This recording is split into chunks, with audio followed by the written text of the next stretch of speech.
Hey everyone, James Dow here, back with another knife review. Good morning, good afternoon, good evening, wherever you are. We're going to be checking out this pretty knife. I mean, that's partly the reason I got it.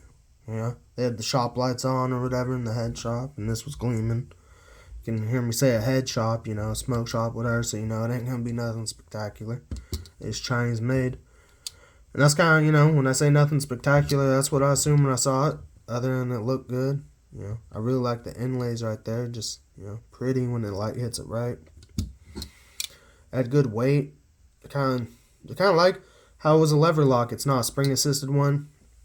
A lot of these head shops and everything, you always be seeing spring assisted, whatever, And they're cool, but most of the time with it being Chinese made, they're just gonna destroy themselves, tear themselves apart, loosen up over time, fall apart when you don't need them to, and stay together when it doesn't matter. As you can see by the blade, I've used it here and there. It's a 3 CR.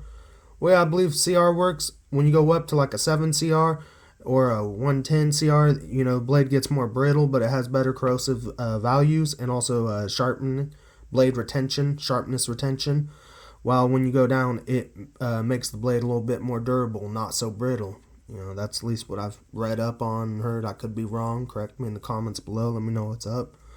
But I think I'm on the right track there. And I've used this blade. I've dropped it once and twice. Never, didn't feel good doing that. But it didn't do nothing to it. You can't even see where it hit. I couldn't. I looked it over. And yeah. I know the little inlays. I don't know if it's Damascus or whatever knockoff. Maybe they're I think they're buck antler horns, kind of. But just whatever, Ram Blade, I haven't heard of that brand. They had a few of these knives in there. I suppose it's just the Chinese manufacturer. Not that I mind, went home with me. What I do enjoy about it, though, is that it is a backlock button. So, as you can see, the blade had fallen when I did that. I'm going to move the camera upwards so y'all can see it right over here. When I press the button, I know, and this is one thing I like about the blade after using it for a while, I have a consistent drop. I know the wood was out there, so let me move that.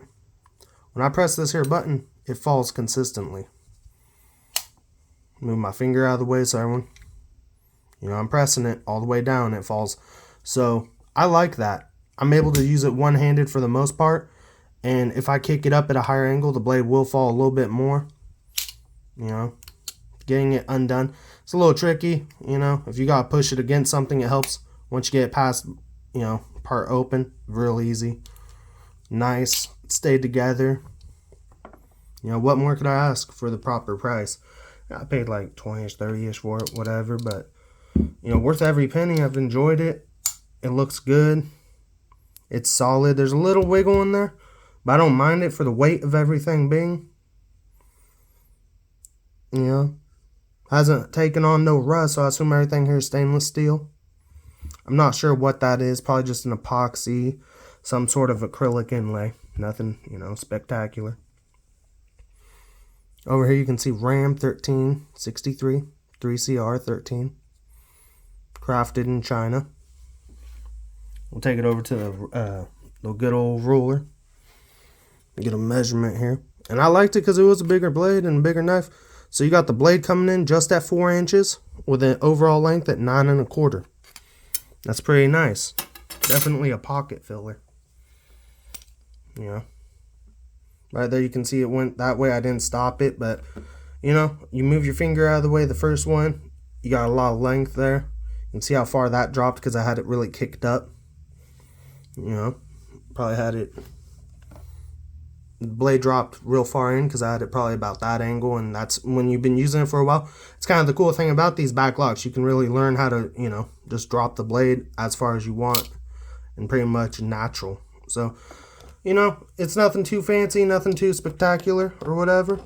But I found myself really enjoying this knife, and I would rotate it out every few days just for something different, just a little, classier carrier, I'd say. And I've enjoyed it. So on that note, I appreciate everyone tuning in, checking out this knife review, and I'll catch everyone next time.